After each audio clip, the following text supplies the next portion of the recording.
As Sasha mentioned, it's been 25 years that we've been friends and professional colleagues, and so when I look in the room and I see these old friends, I'm so happy to be here.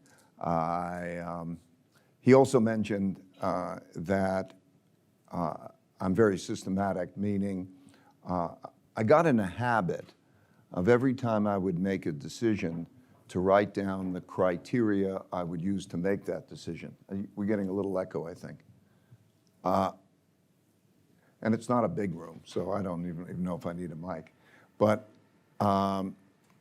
so every time I would make a decision, I would write down the criteria I used for making those decisions. Because cause effect, everything happens because of a cause. And the same things happen over and over again. And so by taking the time to write them down and then seeing how those criteria would have worked over a period of time, I could get perspective. And so I wrote down those principles.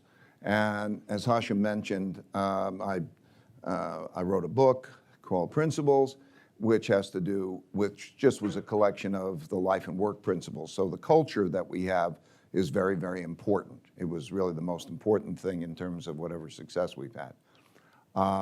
At the same time, I wrote down the economic and investment principles. So what I thought I would do today is to share with you what I think are my most important economic and investment principles, and then look at the world through the perspective of those principles. In other words, rather than just tell you what I think, I want to tell you how it works. And then we can apply that mechanics. You can decide, does it work that way or not? So are these principles valuable? Because if you know the principles, it's giving a man the ability to fish rather than to just give the fish. I can tell you what I think, but if these principles are right, then you could apply them yourself to whatever time or circumstances exist. So I broke it down in terms of economic principles and investment principles because the markets follow the economy. So in order to understand economics and all the markets, you have to understand, in order to understand the market, you have to understand the economy. So I want to describe how I think the economy works. I think it's like it's a perpetual motion machine. And there are four big forces, 3 important equilibriums and 2 levers. If you get this down, I think this basically, everything through my eyes is along those lines. Over a period of time, we raise our living standards because we learn how to do things better. We become more efficient. That's called productivity, output per man hour. And that is something that evolves over a period of time. That is because it evolves. It is not something that is a big thing, that we see as a big thing. But it's the most important thing over a period of time. The big things that we see and feel every day are debt cycles. Now, there's a short-term debt cycle and there's a long-term debt cycle. When I say a short-term debt cycle, what I mean is what we think of as normally the business cycle, right? You have a recession, you have a weakness in the economy. When the rate of economic activity is too low, then central banks produce credit. And credit is buying power. So you produce that credit, it makes purchases of goods, services, and financial assets happen. And so the economy picks up. That cycle usually lasts 7 to 10 years. As the economy picks up, the demand rises relative to the capacity. As you get later in the cycle, the central bank puts the brakes on it. They raise interest rates, tighten monetary policy. As there's less slack in the economy, the unemployment rate is low, they put the brakes on it, interest rates go up, tightness of monetary policy, then you have a recession, slow up, and that's the cycle, right? And because credit is buying power, by providing it, it also produces debt, and debt means the obligation to pay back. And so by its very nature, it's cyclical. First comes the stimulation, then comes the paying back, which means when you produce credit, you can spend more than you earn, and when you pay back, you have to spend less than you earn, and that's the nature of the cycle. And I think we're all acquainted with that type of cycle. And with that cycle goes market cycles, which we'll talk about. That's what I mean by the short-term debt cycle. There's also a long-term debt cycle, which is the accumulation of all of those shorter-term debt cycles. Because everybody wants things to go up. They want their asset prices, the markets to go up. They want employment to go up. They want everything to go up. And for that reason, central banks, over a period of time, stimulate, and they do that by normally lowering interest rates until interest rates hit zero. And then, when interest rates hit zero, they can't do that anymore. And then we come to the need to print money and buy financial assets, which we call quantitative easing. And when they can't do that anymore, or there are limitations, we come to the end of the long-term debt cycle. So there's a short-term debt cycle, a long-term debt cycle, and productivity. Now, related to all that is politics, internal politics and external politics. In that normal cycle, they're related. As we're going to see, in terms of that dynamic, the period that we're going through, 2008 and 9, there was a debt cycle, and interest rates hit zero. And that's very similar to 1929 to 32. There was a debt crisis, and interest rates hit zero. And in both of those cases, there was the printing of money and the buying of financial assets, which caused those financial asset prices to go up and more liquidity in the economy. And that particularly benefited those who had financial assets. And it contributed to the wealth gap and the income gap, as did technology. And as a result of that, in the 1930s, as also happened now, politics entered into the picture. So as we're seeing in the world right now, that issue of wealth gap is causing populism of the left and populism of the right, and that's having an effect on the markets and having an effect on the economy. So we're also seeing a situation, very much like the 30s, in which we're seeing a rising power challenging an existing power. That's a geopolitical cycle. When a rising power in the form of China, challenging an existing power in the form of the United States.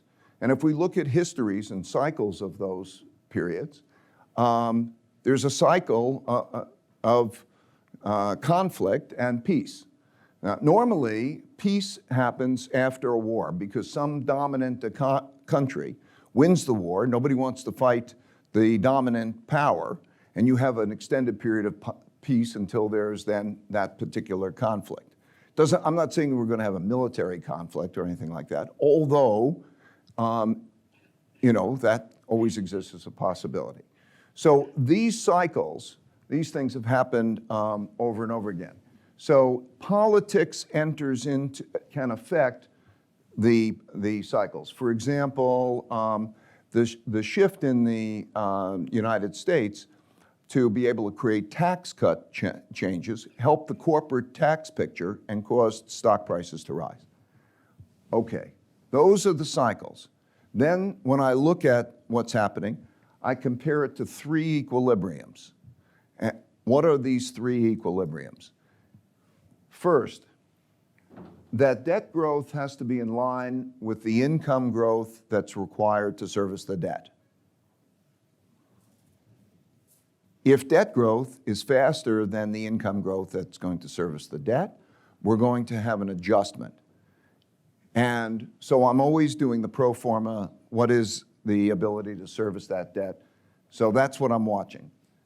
second equilibrium is that the rate of economic activity, economic capacity utilization, is neither too high nor too low. What that means is if you have it pressing up too much over an overheating economy, that's going to cause a tightening of monetary policy and a correction. And if you have it too low so that the economy is depressed and there's a lot of slack, that's going to cause an adjustment to bring it up. And so I'm always watching where are we relative to that, because that's a key driver of these cycles. And the third is that the projected returns of equities are above the projected returns of bonds, which are above the projected returns of cash by appropriate risk premiums. In other words, the capital markets produce the circulation of buying power in the form of this credit coming around. And this relationship of the cash to bond yields, to stock yields and asset classes determines how money flows through the economy. And a normal condition is, for reasons I won't digress into, to have cash have a lower return than bonds that have to have a lower return from equities, having to do with how the system works. Basically, central banks put cash on deposit, and people with better ideas have to make a profit to that. They use that money to create these other the level of economic activity and have to have higher returns. And when that's not the case, the way they tighten it is that there are two levers. So now there are two levers: monetary policy and fiscal policy, right? Monetary policy, then, is the means by which the brakes and the gas are put on, and the brakes and the gas being put on become reflected in each of these other items. So let's say if debt growth is too high relative to income growth and capacity utilization is high and stretched, monetary policy will be tightened. And that tightening of monetary policy will change the projected return of cash relative to bonds and of equities, those risk premiums.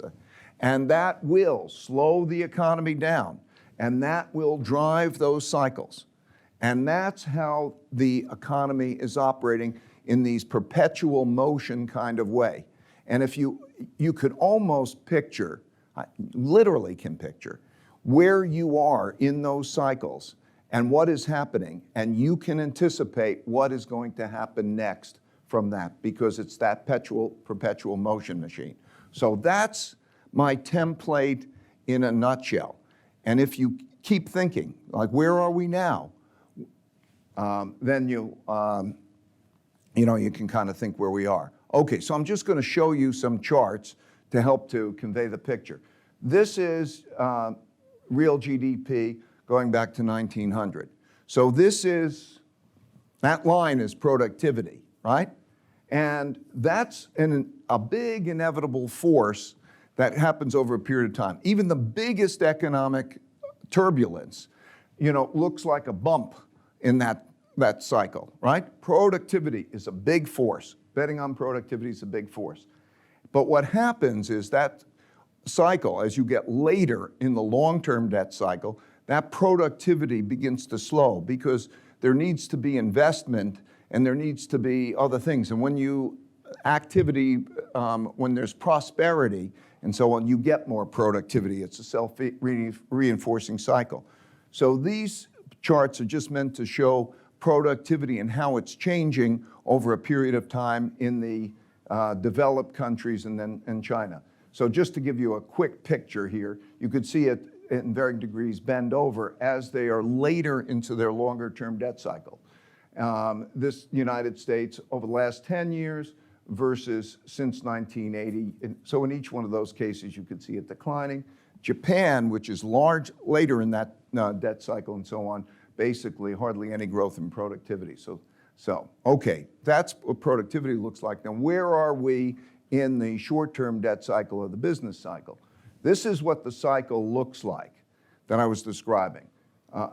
In other words, what happens from the capital markets perspective, as you begin to go to higher levels of operating rates, lower levels of unemployment, central banks begin to tighten. liquidity starts to tighten. Then risk premiums start to rise. Okay, in this cycle, we're 9 years into the cycle. Unemployment rates are comparatively low, and there's less slack. So, no surprise, central banks tighten monetary policy. And the way they tighten monetary policy is by either raising interest rates or lowering the purchases of the financial assets that they buy by expanding the balance sheet. So that's where we are in that cycle. Now, if you look at how markets behave in that part of the cycle, this is breaking the cycles into 3 parts: the early phases of the cycle, the mid phase of the cycle, and the late phase of the cycle. And this is across the world, different countries. This is the United States, this is Europe, to show how the historical. So we're in a period of time, this period of time, which is relatively late in the cycle, is also associated with a period of time where there is less attractive returns, greater vulnerability. So that's largely where we are in the cycle. Interest rates have hit their lows, in some cases can't go lower, and then we're dealing with the issue of quantitative easing. So taking this back to, this goes back to 1900, this shows debt to GDP ratio in the United States, and it just shows how the cycle that we're going through now is very similar to the cycle that we went into the 30s. In other words, because of that debt crisis and interest rates hitting 0, you had the printing of money. This shows the central bank's balance sheet, the monetary base, the acceleration of printing of money. Same thing happened in the 2008 financial crisis.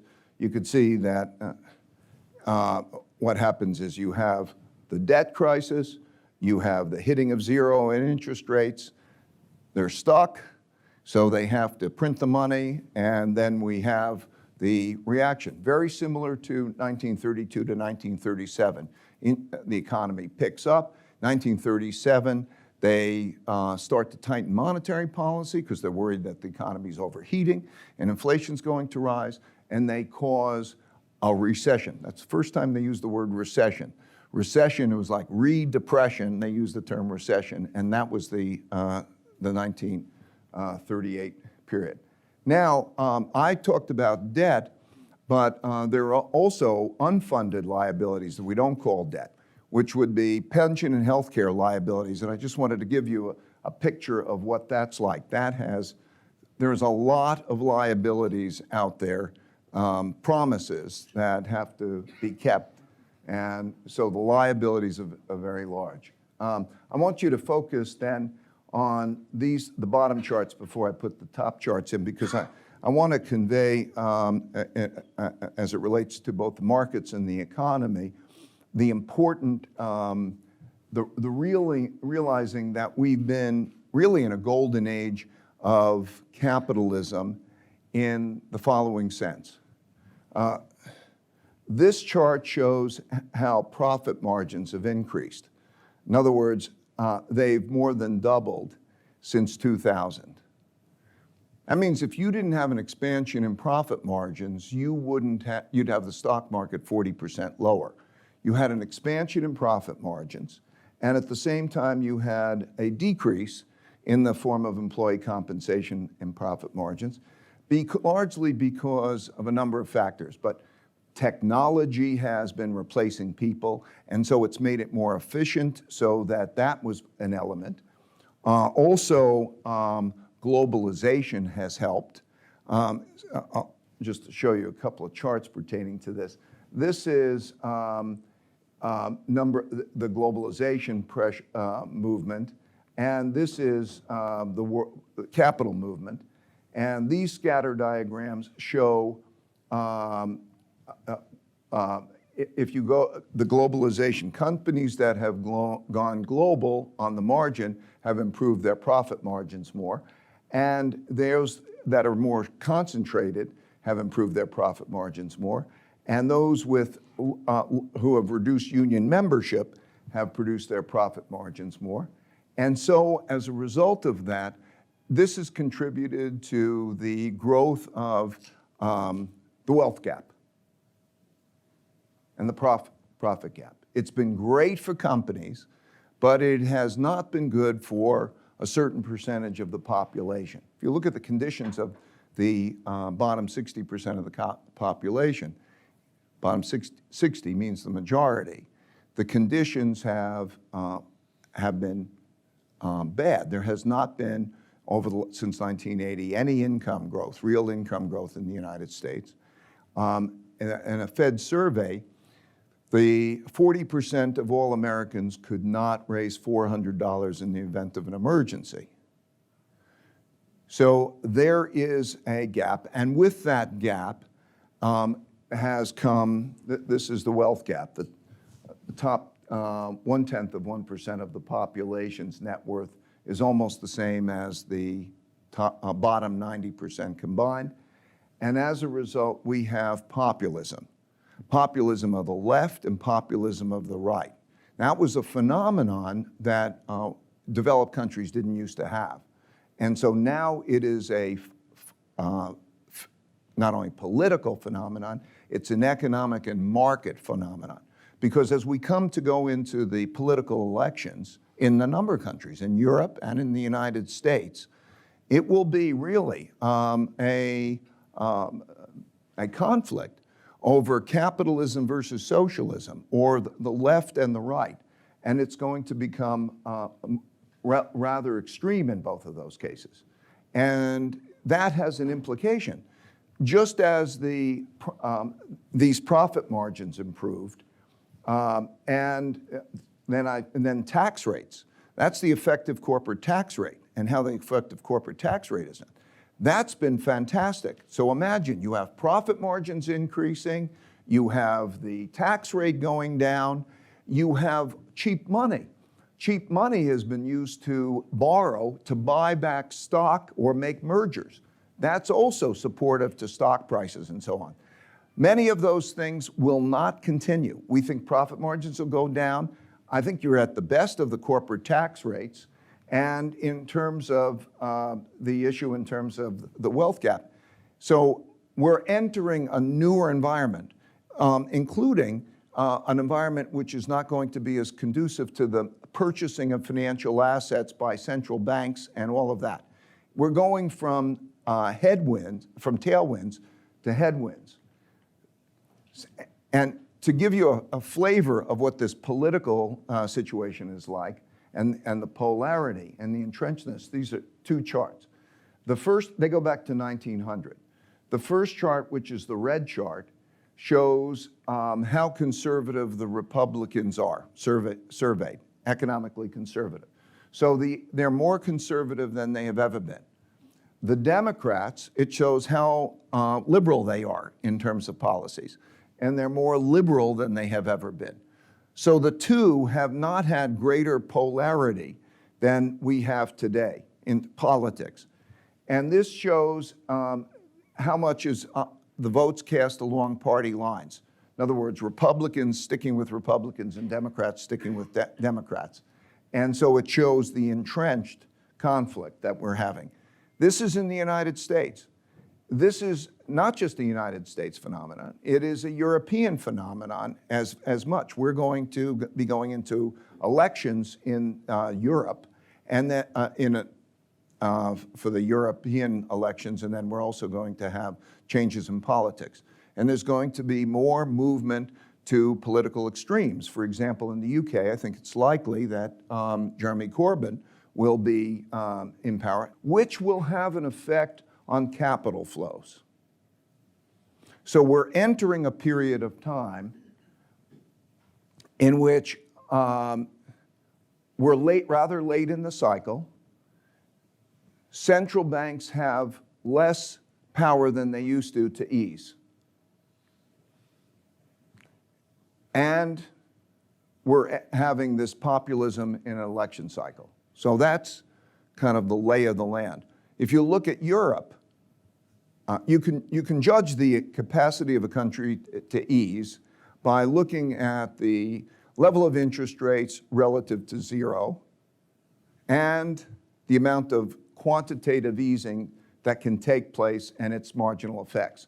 So let's say in the United States, you go from 2.5% to 0, and you're done. In Europe, you're at 0. And in Europe, there are limitations, caps at 33% of certain types of debt that they have hit, that they can't go beyond unless there's some sort of an agreement. And politically, it's very difficult to have an agreement. So in Europe, there's going to be a problem for the ECB in terms of being able to have the ability to stimulate. And Japan is in a position somewhat similar with these negative interest rates, slightly negative interest rates, father, and a lesser ability to stimulate. So that's the lay of the land, I think, in terms of markets and economy within the template that I showed you to begin with. Okay, in terms of the rising power challenging existing power, China will be an important influence in the world that we're operating in for the rest of our lifetimes. It'll become an increasing influence in that globalization and so on. This just shows where they are in the United States and China in relative output.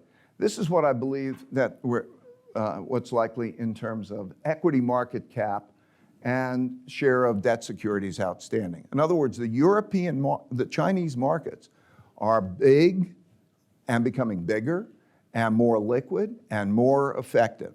And they are going to play an important role, as will the Chinese economy in the environment we're in. Not only in the form of trade, but also in the form of the whole geopolitics, particularly reflected through technology. If you look at history and what caused countries to succeed and fail, it was particularly led by technology. So I've been, over the last several months, wanting to research the rise and declines of world reserve currencies. And in order to do that, I have to watch the arc of each one of these reserve currencies. There's the US dollar, before that there was the British pound, before that there was the Dutch guilder. And as a result of that, I needed to understand a number of things about the economies that that made them reserve currency. How did they become reserve currencies? How did they lose their reserve currency status? And that led me to watch a number of factors in studying those. I love putting together statistics and numbers to put together indices. So these are the 6 main factors that you can judge a country's power by. Power is a vague thing. You can have economic power, you can have military power, you can have power in different ways. But this is when I went to each one of these 4 cases. Here's the Dutch cycle, here's the British cycle, here's the US cycle, here's the Chinese cycle, reflected in this dynamic. And what you can see, this classic cycle, is first, it's innovation, meaning technology, education, and competitiveness, mostly a new technology. And the new technology, like the 5G technology today, and the issues pertaining to Huawei and other technology companies, if you have technology, it works both economically and militarily. And so there's always a new technology. In the case of the Dutch, it was the ability to build ships that can go anywhere around the world. And they took those ships, and because the Europeans were experts in fighting, because they always fought with each other, they took the guns, they put them on the ships, and they go out to the rest of the world, and they accounted for half of world trade. Can you imagine that? And when they go out there with half of world trade, they're bringing their money, the Dutch guilder, okay? So they bring the money, and when they bring the money, it becomes a world reserve currency. And in order to go out in the world, they have to have a military to support that. And so these cycles go on. And if you look at that, this is, the red line is China, and the blue line is the United States in terms of the averages of these things. And it goes back to 1500. And one of the things you could see there is that the Chinese have typically been number one or number two, although the world was a different size then, you know. Those were all very far away places. We now have one sort of world. So that's where those are the economic principles. So I think we're late in the business cycle, relatively late. I would say the 7th inning of the business cycle. There is a relatively tightening of monetary policy. We have less capacity, and we have greater polarity, and we have a situation in which we're going to have political issues. And those political issues will be market issues, because as we start to think, will this be a movement to the right or a movement to the left, that will affect capital flows.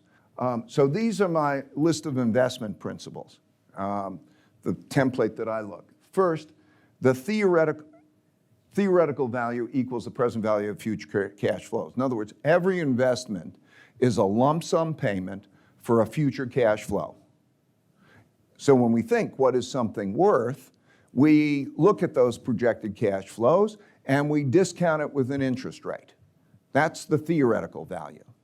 The actual value that it will trade at will equal the total amount of spending, if I calculate total amount of dollars spending on something, divided by the quantity of goods sold. So I'm always looking at how much is going to be spent, and what are the motivations of the spenders, and how much of it is going to be quantity. I try to estimate what the total spending is, divided by the quantity to estimate the price.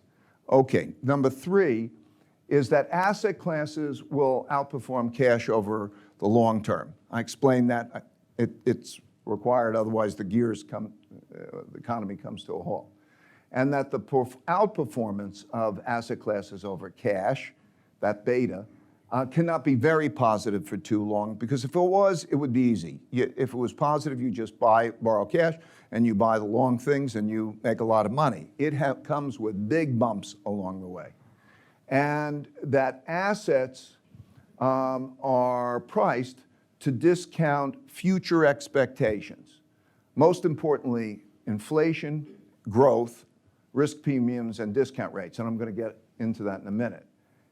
And then every investment is a return stream. What I mean is every day you can market to the market, and you know what it's like. And so the key is to be able to put together portfolios of return streams so that they balance well, as Hashim was saying.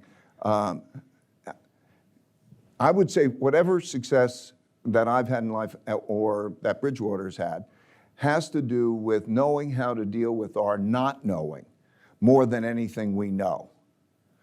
Because what you don't know is a lot. And you can reduce your risk by a lot more than you could reduce your return by knowing how to diversify well. So diversification can reduce risk more than it reduces return, so it improves the return to risk ratios. And then I say that I'm sorry if I'm getting technical, but there are 2 types of return streams. There is a beta return stream and an alpha return stream. And what I mean by a beta return stream is that there is an intrinsic reason that asset class will behave in a certain way that you will know. In other words, if growth rises faster than discounted and interest rates don't rise much, you know that stocks are going to go up. So there is environmental, so you can structure that. Alpha is a zero-sum game. In other words, for me to produce alpha, I have to outperform, I have to take money away from somebody else. It's a zero-sum game, like poker at a poker table. So they can be either alphas or betas, and the key to good investing is to create good portfolios of good return streams. And then, in order to balance these, you have to risk balance them. In other words, if somebody might think, if I put 50% of my dollars in stocks and 50% of my dollars in bonds, that I have my diversification. But not so, because the volatility of stocks is greater than is twice the volatility of bonds. And because of that, you have to risk balance them. And then the holy grail of investing is to find 15 or more good uncorrelated return streams. I'll get into that in a minute. And then, as Hashim mentions, then systemizing decision rules is critical. And those rules should be timeless and universal. What I mean is, as I said, I write down the criteria. We write down the criteria for investing. And then we take those criteria and we test them through all periods of time and all countries, timeless and universal. Because if something happened in one time and your process is not working in that time, then it must be that you haven't explained the differences. And so by forcing ourselves to try to make those rules timeless and universal, it then becomes the standard that we operate by. So all of the rules that we're operating by are timeless and universal. I'll just pass through some charts. So this, going back to 1975, think of this as the rolling returns of asset classes.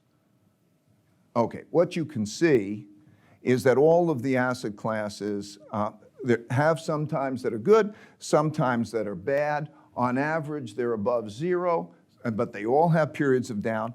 And inevitably, what happens is that investors, most investors, love the asset classes that did well. The biggest mistakes of most investors is that they think that the investment that did well is a good investment, rather than it's a more expensive investment. And so here we have, here's equity, whoops.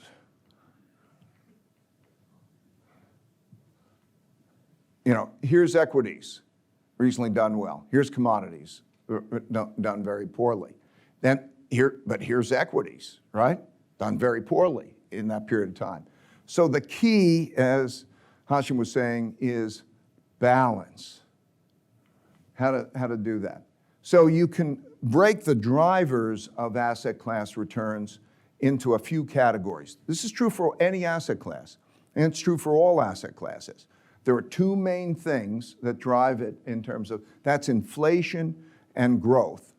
And if you tell me that inflation is going to be higher than expected and growth be higher than expected, I would know what to invest in, higher than discounted. And if you say it's lower, I'll know what to invest in, and most people here would. So those become the two main drivers. They can rise or they decline. And then there are discount rates and risk premiums. Discount rates mean, as I told you, the interest rate affects all asset classes, because the interest rate is the discount rate that you use to compare the cash flow. So you raise the interest rate, and that's negative for all asset classes. And then you have, when you strip all of that, risk premiums out. And that equals the following. This shows what happened in history in relationship to that context. The top chart shows growth assets relative to strong and assets that you hold if you had a falling growth environment, assets that you'd have a rising, same with inflation. Then it shows what the discount rate is, and then it shows what the risk premium, which was the residual of that, and that's what we have all-weather return. All-weather return, all-weather is our optimally diversified portfolio. Okay, I'm going to skip this chart. What it's meant to show, basically, is that how diversification can substantially improve your risk to return ratio. I want to turn to this chart. So this is what I believe the holy grail of investing is. If you can do this, you will make a fortune. You'll be very successful. And it's simple, really. Maybe not simple to pull off, but simple concept. If you can get 10 good uncorrelated investments, 5 good uncorrelated investments, 15 good uncorrelated investments, you can substantially improve the return to risk ratio. And this just shows how it works and why diversification is more important than being good, even, in picking the best investments. And most people think, give me the best investment and let me put all my money in what I think is the best investment. Wrong. find your best 10 uncorrelated investments and put your money in that, and you're going to do a lot better. And this just gives you an example. So this is the standard deviation, let's call it the risk, of 10%. And just imagine I put in an asset, I'll use a simple example, that has 10% return and 10% standard deviation. So let's say it's 10% return, 10% standard deviation. And let's say I put in a second investment that is 60% correlated with that, third, fourth, fifth, and sixth, and so on. This is how my risk in my portfolio would change. That means, like, if you have a diversified portfolio of stocks, average stock is about 60% correlated with average other stocks. And you can put in 100, you can put in 1,000, and you are not going to materially reduce your risk relative to putting in, just 5 to 10. And you could see that that'll lower your risk by 10 or 15%. If you have an uncorrelated return stream, and you can get actually better than uncorrelated because you could have negatively correlated, but let's say I put in an uncorrelated return stream, this is how the line goes. So you could see, like at 5, you've more than cut your risk in half. 5 uncorrelated return streams. If you have down to 15, you're going to reduce your risk by nearly 80%. That means you've improved your return to risk ratio by a factor of 5. So you can reduce your risk a lot without reducing your return. And that is the key to it, right? So when I look at this, I think that there are 2 types of assets. What's your strategic asset allocation mix? What is your beta? In other words, what portfolio do you normally have? And in my opinion, it should be highly diversified, but with along those lines in terms of like half in growth, half inflation, rising or declining. And then alphas. You have to have a lot of different alphas. Like in our case, we have well over 100 different types of alphas, about 130 different kinds of markets, actually, in terms of trading. So that's it. Thank you for your patience. Let's have a conversation about it.